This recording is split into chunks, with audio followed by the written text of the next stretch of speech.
Morning students, मैं Suman Sandhu Gurugram Shri Vijayanagar Gurugram teacher training college Shri Vijayanagar YouTube YouTube channel पे आपका स्वागत है। तो मैं आपको करवा रही हूँ आपका टीचिंग सब्जेक्ट हिंदी। तो हिंदी में आपकी चल रही है अभिव्यक्ति। तो मैंने कल आपको अभिव्यक्ति करवाई थी, अभिव्यक्ति बताई थी। अभिव्यक्ति में मैंने आपको उसका अर्थ बताया था, महत्व बताए थे और उसके उद्देश्य बताए थे कि अभिव्यक्ति क्या होती है और अभिव्यक्ति कितने प्रकार की होती है। अभिव्यक्ति दो प्रकार की होती है, मौखिक और लिखित। तो मैंने कल आपको मौखिक अभिव्यक्ति के बारे में बताया था। मौखिक अभिव्यक्ति में उसका अर्थ, उसके उद्देश्य और महत्व। और आज आपको जो आपकी मौखिक अभिव्यक्ति है उसके गुण और विशेषताएं बताऊंगी इस क्लास में। मौखिक अभिव्यक्ति के गुण एवं विशेषताएं। मौखिक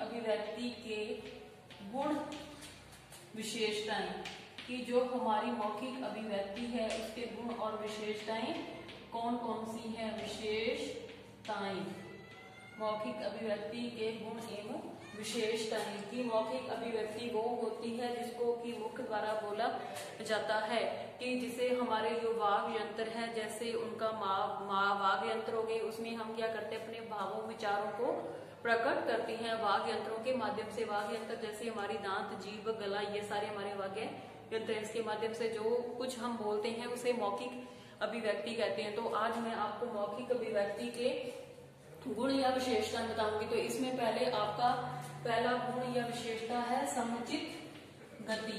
क्या है? समुचित गति। जो हमारी मौखिक अभिव्यक्ति है उसकी समुचित गति क्या है। तो इसमें क्या है कि जो हमारी इसका गुण है कि जो हमारी समुचित गति है, हमारा बोलने का तरीका है, तो इसमें क्या होता है कि एक गति बनी रहती है कि इसके माध्यम से, मौखिक अभिव्यक्ति के माध्यम से। उसके बाद आपका इसमें दूसरा गुण आ जाता है। पहला आपका है समुचित गति, दूसरा है शुद्ध एवं स्पष्ट उच्चारण। दूसरा गुण है शुद्ध व स्पष्ट उच्चारण। शुद्ध व स्पष्ट उच्चारण। मौखिक अभिव्यक्ति में आपका 2 नंबर गुण आ जाता है शुद्ध व स्पष्ट उच्चारण। और 3 नंबर आपका गुण इसमें आता है कि इसमें 3 नंबर गुण हो गया आपका शब्दावली का समुचित प्रयोग। शब्दावली का समुचित प्रयोग, यानी कि जो हमारी शब्दावली होगी उसमें क्या हम करेंगे, अपना समुचित प्रयोग करेंगे। जो भी हमारा बोलने का तरीका है उसमें हमारे जो विचार हैं वो क्या होंगे, समुचित होंगे। हमारी जो शब्दावली होगी वो क्या होगी, समुचित होगी। उसके बाद आपका आगे 4 नंबर पॉइंट आ जाता है। इसमें देखो कि जो भी हमारी है शब्द रचना व व्याकरण। शब्द रचना व व्याकरण, हमारा जो शब्द रचना होगी या व्याकरण के नियमों, शब्द रचना एवं व्याकरण के शुद्ध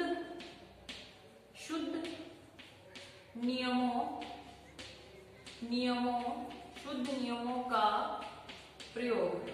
जो हमारी शब्द रचना है, शब्द रचना व व्याकरण के शुद्ध नियमों का प्रयोग, ये आपका चौथा गुण हो गया। अब आपका आगे 5वां गुण है इसमें कि समुचित हाव भाव। क्या है इसमें? समुचित हाव भाव, कि जो हमारा मौखिक अभिव्यक्ति है उसमें क्या आ जाता है, आपके समुचित हाव भाव द्वारा विचारों, समुचित हाव भाव द्वारा विचारों की समुचित हाव भाव द्वारा विचारों की अभिव्यक्ति, ये आपका गुण हो गया। कितने गुण हो गए आपके इसमें? 5 गुण हो गए। छठा गुण है आपका मौखिक अभिव्यक्ति का कि वाणी की बोधगम्यता, की हम बोलना सीख जाते हैं। वाणी की बोधगम्यता। बोधगम्यता का मतलब होता है सीखना। बोध गम्यता। इसमें क्या होती है, बोध गम्यता का मतलब होता है सीखना। तो हम बोलना सीख जाते हैं मौखिक अभिव्यक्ति के माध्यम से। ये आपके हो गए 6 गुण। अब आपका 7वां गुण है मधुरता। क्या है, मधुरता। की हर बंदे की अपनी अपनी बोली होती है, किसी की बोली मधुर होती है, किसी की कठोर होती है। तो इस मौखिक अभिव्यक्ति में आपके बोलने में क्या जाती है, मधुरता आ जाती है। फिर है शिष्टता। शिष्टता, इसमें हमारा जो बड़ा लघु व्यक्ति होता है वो क्या होता है, शिष्टाचार होते हैं उसमें, तो उसमें शिष्टता का गुण आ जाता है मौखिक अभिव्यक्ति के माध्यम से। उसके बाद आगे आपका आ जाता है इसमें प्रभावोत्पादकता। 9वां पॉइंट है आपका प्रभावोत्पादकता। की कईयों की बोली क्या होती है, प्रभावशाली होती है। अपनी जो हमारी बोलने का तरीका अच्छा होएगा तो हमारी जो भाषा होती है वो क्या होती है, प्रभावकारी हो जाती है, उसमें प्रभावकता आ जाती है। उसके बाद आगे आपका 10वां है, इसमें 10वां पॉइंट है इसमें 10वां की हर्ष उल्लास। हर्ष का मतलब होता है खुश, आदि अवसरानुकूल। हर्ष उल्लास आदि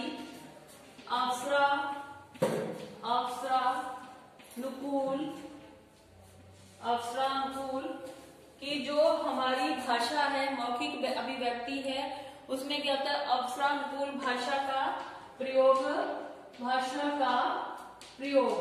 अवसरानुकूल होता है। जैसे कि जो टाइम होता है, अगर खुशी वाला टाइम है तो हमारी बोलने का तरीका वैसा आएगा, अगर दुख भरा टाइम है तो हमारा बोलने का तरीका भी वैसा ही हो जाएगा। तो हर्ष उल्लास के समय या जो उस टाइम अवसरानुकूल क्या होता है, हमारी भाषा का प्रयोग होता है। तो मैंने आपको ये करवाए थे इसमें मौखिक अभिव्यक्ति में जो आपकी भाषा के गुण विशेषताएं, गुण हो गया विशेषताएं।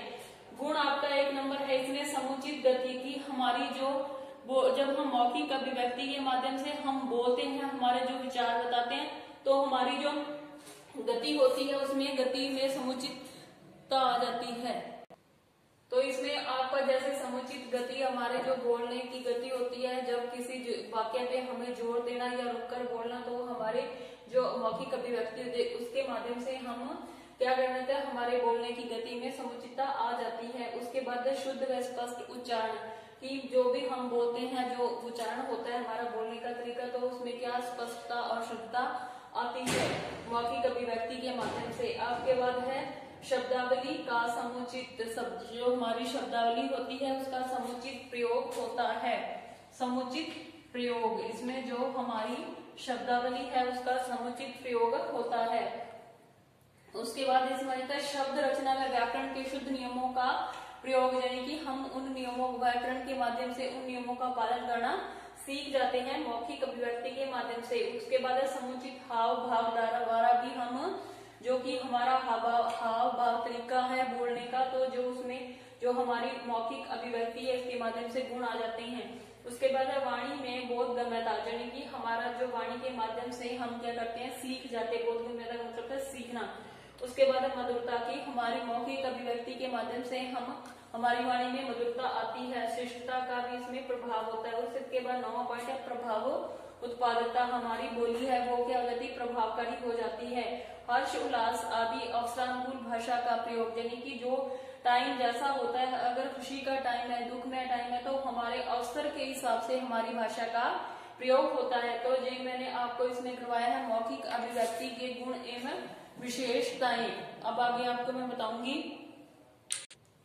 अब आपका है इसमें मौखिक अभिव्यक्ति है जो हमारी, उसमें अभिव्यक्ति की विधियां साधन। आगे 2 नंबर आपका इसमें जाता है मौखिक अभिव्यक्ति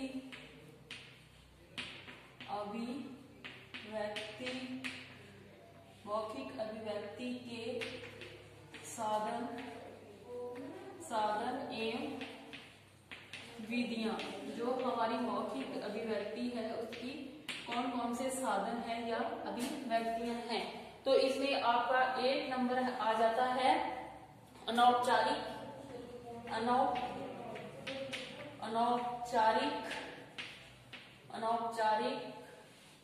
वार्तालाप। वार्तालाप का मतलब होता है बातचीत, अनौपचारिक बातचीत होगी। जैसे कि हम अपने घर परिवार के डेली रूटीन में जो हम जैसे कि हम बातें करते हैं, जैसे हो गया कि जो हमारी मौखिक अभिव्यक्ति है उसमें अनौपचारिक वार्तालाप में आ जाता है, सामान्य बातचीत में आ जाता है कि जैसे हम भोजन, बच्चों के भोजन, वस्त्र, परिवार आदि के बारे में परिचय देते हैं किसी को, तो ये किसमें आ जाता है, अनौपचारिक वार्तालाप में आ जाता है।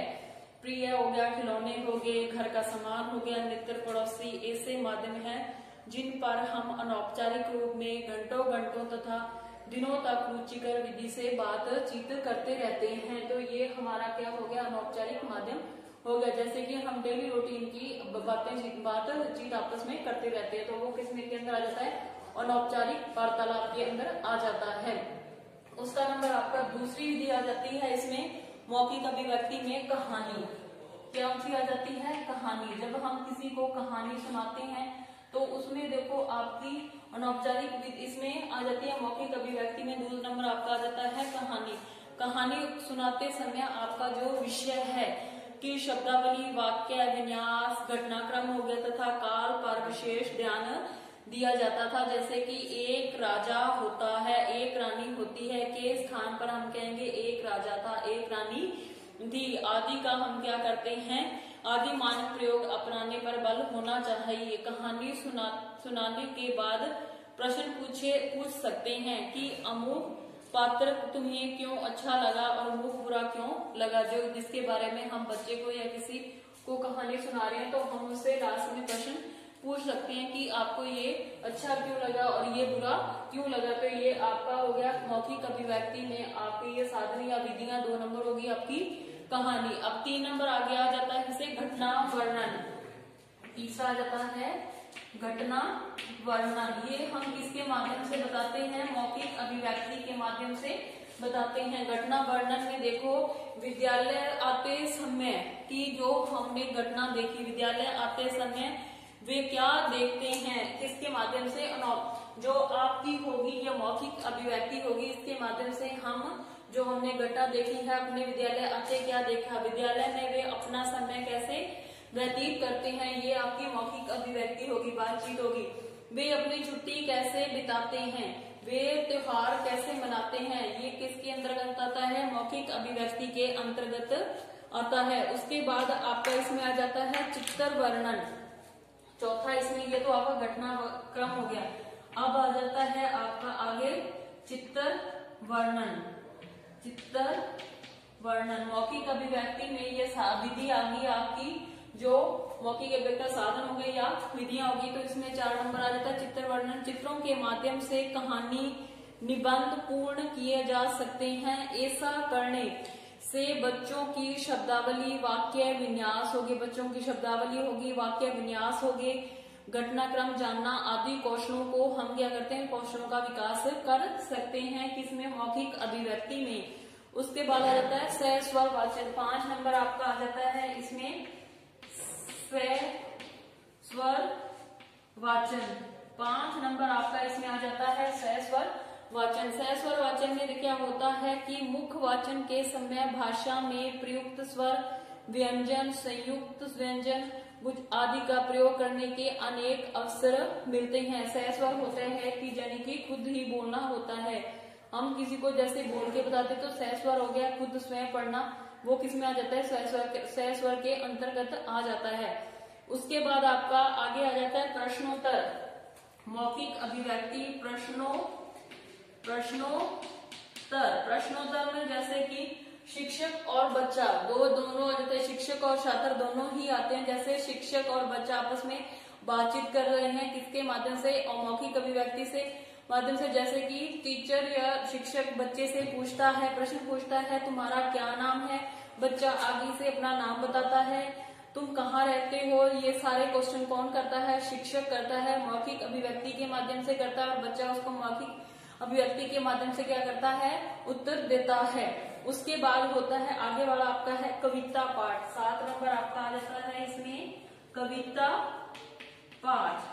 7 नंबर आपका इसमें आ गया कविता पाठ। कैसे हो गया, जैसे कि हम क्या करते हैं, बालकों को संगीत, कविता और स्वाभाविक अभिरुचि होती है कि बालकों की संगीत में, कविता में आदि में स्वाभाविक रुचि होती है, अभिरुचि होती है।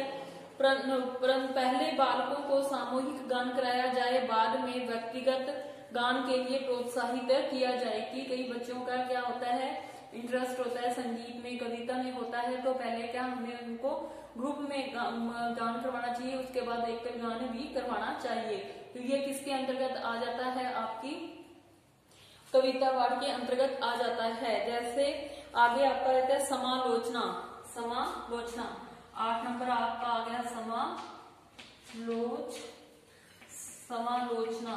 समालोचना में इसमें देखो आपकी मौखिक अभिव्यक्ति में समालोचना के माध्यम से आता है कि विद्यार्थी पुस्तकालय में अनेक प्रकार की क्या करता है, लाइब्रेरी में क्या करता है, पुस्तकें होगी, पत्र पत्रिकाएं होगी, को पढ़ते हैं। अध्यापक पठित साहित्य की समालोचना करने के अवसर कक्षा में प्रदान कर सकता है, यानी कि जो बच्चे ने पढ़ा है उससे संबंधित कोई भी टॉपिक को करके उससे टीचर उससे क्या कर सकता है, पूछ सकता है, जिसके बारे में बच्चे ने पढ़ा है। किसमें, लाइब्रेरी में, जैसे पुस्तकें पढ़ी हैं या कोई समाचार पत्र पढ़ा है, तो उसमें वह बच्चे से पूछ सकता है कि आज आपने न्यूज़पेपर में क्या पढ़ा है, कौन सी बुक पढ़ी है, उसमें क्या था। तो ये क्या हो गया, आपकी मौखिक अभिव्यक्ति होगी, किसकी, शिक्षक और छात्र के बीच में। उसके बाद आपका आ जाता है भाषण। 9 नंबर आपका आ जाता है इसमें भाषण। भाषण भी क्या होता है कि मौखिक अभिव्यक्ति ही होती है। भाषण अपने विचारों को प्रभावशाली ढंग से समाज तक पहुंचाने, विरोधी के तर्क को काटने, जन जन के हृदय को जीतने में भाषण का महत्वपूर्ण योगदान होता है। भाषण हम किसी चीज पर भी दे सकते हैं, जैसे धूम्रपान हो गया, पर्यावरण हो गया, या अदरवाइज भ्रूण हत्या, इन सब पर क्या करते हैं, हम भाषण देते हैं। भाषण के माध्यम से हम समाज को बता सकते हैं। और ये कौन सी अभिव्यक्ति होती है, मौखिक अभिव्यक्ति होती है, जिसमें कि हम अपने स्वयं के विचार प्रकट करते हैं, उनको मुख से बोलकर बताते हैं। उसके बाद आपका आ जाता है आशु भाषण प्रतियोगिता। इसमें क्या आ जाता है आपका, आगे 10वां है आशु भाषण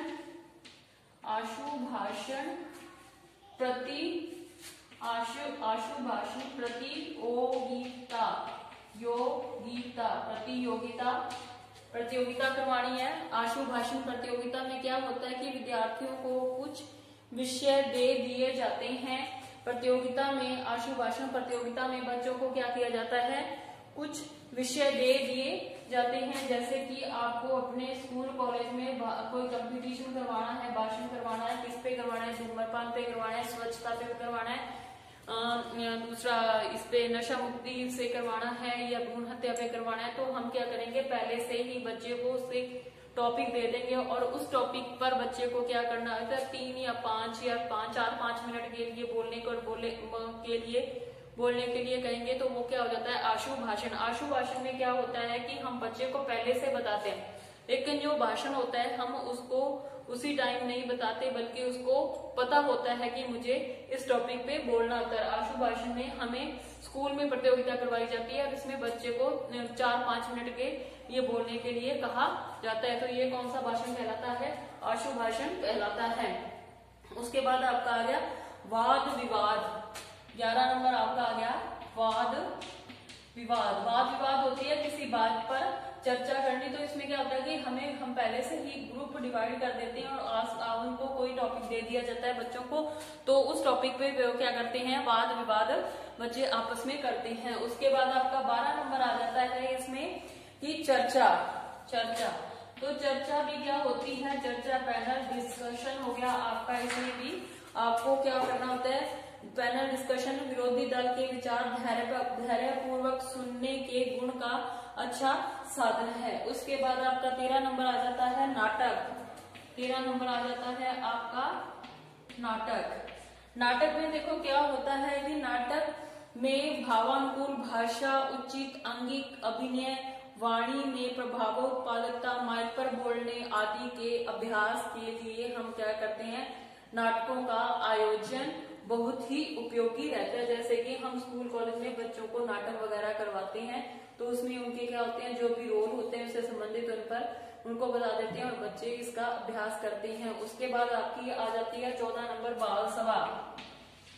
14 नंबर आपका आ जाता है बाल सभा, यानी कि आपके विद्यालयों में हर शनिवार को बाल सभा करवाई जाती है। इसमें जैसे कि बाल सभा में बच्चे को क्या होता है, कोई चुटकुला सुनाना, कहानी सुनाना या कविता सुनाना या भाषण देना या उसका स्वागत एकांकी, कविता पाठ हो गया, सामूहिक ज्ञान आदि को क्या किया जाता है, सम्मिलित किया जाता है। और ये कब होता है, जैसे कि सप्ताह के पखवाड़े यानी कि अंतिम दिन करवाया जाता है। और ये सामूहिक प्रतियोगिता होती है, पूरे जो जितने भी आपके विद्यालय में छात्र छात्र हैं उनको एकत्रित करके ये बाल सभा करवाई जाती है और ये हर शनिवार को पूरे हफ्ते के लास्ट दिन में करवाई जाती है। उसके बाद है विशेष सभाएं। 15 नंबर आपका आ जाता है इसमें विशेष सभाएं।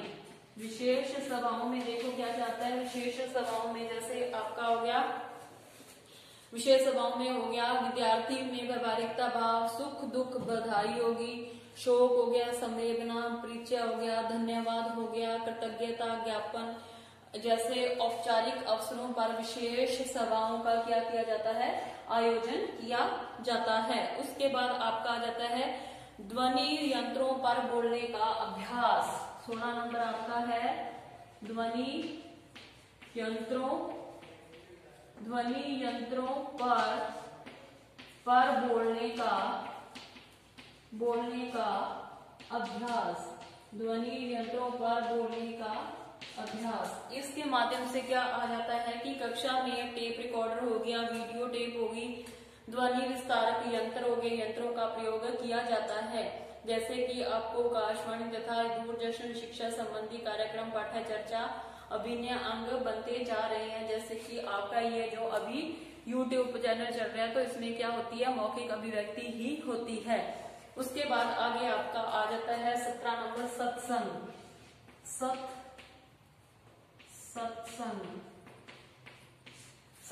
जैसे कि सत्संग में आप बालक की मौखिक अभिव्यक्ति होती है। जैसे कोई भी धार्मिक स्थल पर कोई कार्यक्रम कराया जाता है तो उसे क्या बोलते हैं, सत्संग बोलते हैं।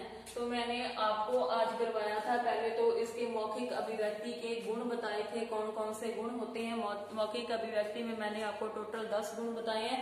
तो इसमें देखो 1 नंबर आपका समुचित गति होगी, 2 नंबर शुद्ध व स्पष्ट उच्चारण होता है, 3 नंबर शब्दावली का समुचित प्रयोग, फिर आगे है शब्द रचना, वाक्य रचना के नियमों का शुद्ध प्रयोग होता है, फिर है समुचित हाव भाव द्वारा विचारों का क्या हो जाता है।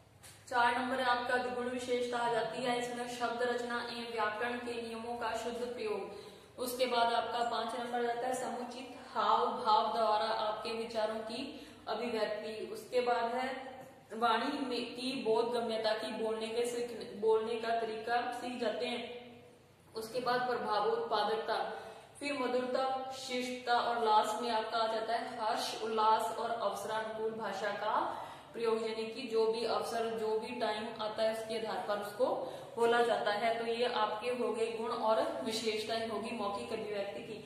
अब ये आपकी है मौखिक अभिव्यक्ति के साधन एवं विधियां। अनौपचारिक वार्तालाप जैसे कि हमारा रोजमर्रा की जिंदगी में है, जो हम आपस में बातचीत करते हैं तो वो हमारी क्या हो जाती है, अनौपचारिकता, अनौपचारिक वार्तालाप हो जाती है। कहानी में क्या होता है कि जब हम किसी को कहानी सुनाते हैं तो उसमें बोलते हैं कि एक राजा होता है, एक रानी होती है, कि स्थान पर हम थी बोलेंगे तो वो क्या हो जाती है, हमारी मौखिक अभिव्यक्ति हो जाती है। फिर है घटना का वर्णन कैसे, कि जैसे बच्चा स्कूल में आता है तो उसने किसी घटना को देखा तो आप बोलोगे कि आपने क्या देखा, कैसे देखा, क्या हुआ। तो ये सारे क्वेश्चन क्या हो जाते हैं, आपकी मौखिक अभिव्यक्ति हो जाती है। उसके बाद आपका हो जाता है चित्र वर्णन, फिर है सहस्वर वाचन, फिर है प्रश्नोत्तर विधि। प्रश्नोत्तर विधि में क्या होता है कि शिक्षक बच्चे से कुछ क्वेश्चन पूछता है, जैसे अपना उसका नाम पूछता है, बच्चा उसको बताता है कौन से स्कूल से है, कहाँ से आए हो। तो ये सारी क्या होगी, आपकी मौखिक अभिव्यक्ति होगी। उसके बाद है कविता पाठ। कविता पाठ में क्या होता है, कविता पाठ में आपका हो गया कि बालकों के संगीत कविता स्वाभाविक अभिरुचि होती है। पहले बालकों को सामूहिक ज्ञान और बाद में एकल ज्ञान करवाना चाहिए। उसके बाद समालोचना में क्या होना चाहिए, समालोचना हरे गुलाबी लाल बैंगनी नीले आदि पीले रंगों को लाया हूं, तो ये क्या होगी, आपकी कविता पाठ हो गया। उसके बाद है समालोचना, समालोचना में कहते विद्यार्थी पुस्तकालय में अनेक प्रकार की पत्र पत्रिकाएं पुस्तकें समाचार पत्र पढ़ता है। उसके बाद जो टीचर्स को क्लास में क्वेश्चन पूछते हैं तो वो क्या जाती है, समालोचना हो जाती है। इसके बाद भाषण, अपने विचारों को प्रभावशाली ढंग से समाज तक पहुंचाने और विरोधी को तर्क काटने, जन जन के हृदय को जीतने के लिए हम भाषण को महत्वपूर्ण योगदान देते हैं। आशु भाषण प्रतियोगिता में क्या होता है कि इसमें पहले बच्चे को पहले से ही टॉपिक दे दिया जाता है, उस पर 4-5 मिनट बोलने के लिए कहा जाता है, तो वो हो जाता है आपका आशु भाषण। वाद कक्षा में विद्यार्थी बीच में ही अंतर विद्यालय या अंतर जिला अंतर राज्य प्रतियोगिताएं का आयोजन करवा कर विषय से वाद विवाद प्रतियोगिता के माध्यम से किया जाता है। यानी कि हमें इसे राज्य स्तर पर करवा सकते हैं, जिला स्तर पर करवा सकते हैं, गांव स्तर पर करवा सकते हैं। उसके बाद आपकी आ जाती है चर्चा। चर्चा में पैनल डिस्कशन, विरोधी दल आदि का होता है।